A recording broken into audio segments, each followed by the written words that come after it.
자, 다음은 마지막 이슈가 되는데요. 경제의 핵심을 짚어주는 경제 브리핑 순서입니다. 보시죠.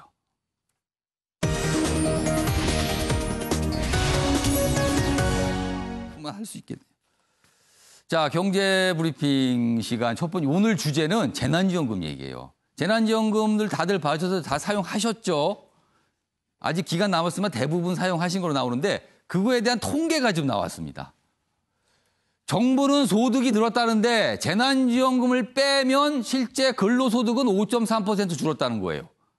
그러니까 근로소득, 사업소득 다 줄었는데 각 가게에서 소득이 늘은 거는 정부가 준 돈 때문이다. 뭐 이렇게 되는 겁니다. 그럼 정부가 준 돈이 없었다면 다 내려갔다는 거죠. 다음은 그 표가 있습니다. 표를 좀 보겠습니다.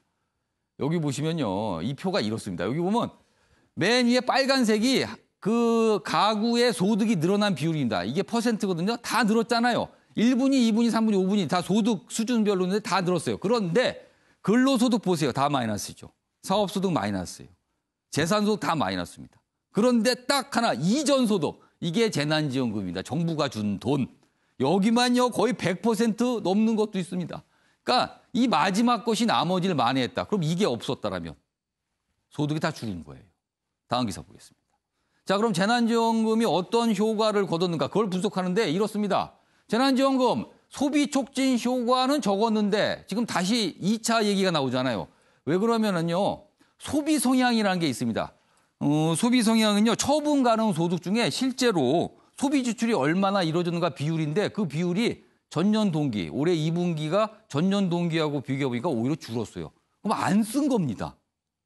재난지원금 쓰라고 드린 거 아니에요? 그럼 재난지원금을 쓰고요. 원래 소비했던 그 몫은 저축으로 갔다고 분석이 되고 있어요. 그럼 이게 재난지원금 효과가 있는 거냐라는 의문이 드는 대목이 되는 겁니다. 자, 이종근 평론가. 이런 상황에서 2차 재난지원금 얘기가 나오는데 이거 어떻게 보세요? 자, 재난지원금을 뭐 해야 되느냐 말해야 되느냐 했을 때 반대하는 측 논리가 일본의 경우를 예를 들었습니다. 일본에서도 지원금을 줬는데 당시에 어떻게 됐느냐? 소비하지 않고 전부 다 저축으로 돌렸거든요. 그렇기 때문에 우리나라도 사실은 그게 지금 이런 재난 상황에서 누가 소비를 늘리겠느냐 이런 우려가 있었거든요. 결과적으로는 그런데 재난지원금이 받았을 때 다른 부분은 뭐 저축을 했다. 전체적으로 지출이 늘어난 건 아니다. 이런 결과가 나왔습니다. 중요한 건 이겁니다. 효과가 전혀 없지는 않았습니다. 당연히 효과는 있는데. 소득이 늘어나는 효과는 거둔 것 같긴 해요. 그리고 당시에 어쨌든 일부 자영업자들의 어떤 소득이 늘어난 건 사실이에요. 많이 지출했기 때문에 부분적이지만 문제는 앞으로 어떻게 될지 모른다. 그러니까 이 스페인 독감처럼 이 1년 더 넘게 가면서 더 큰 2차, 3차 파도가 일어났을 때는 그럼 또 어떻게 할 것이냐라는 문제가 남아있거든요.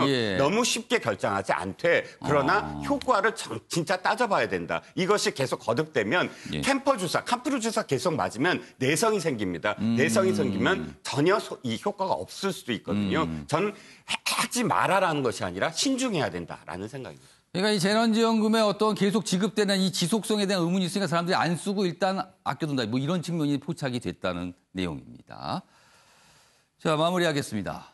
국회의원에게 세비를 주는 이유 중 하나가 바로 품위 유지입니다. 그런데 누구나 그 소리를 들으면 멱살잡이를 할 만한 막말들이 국회에서 오갔습니다. 이 정도면요. 그 품위 유지 명목의 돈은 없어도 되는 거 아닙니까? 다 세금인데 말이죠. 시청해 주신 여러분 고맙습니다.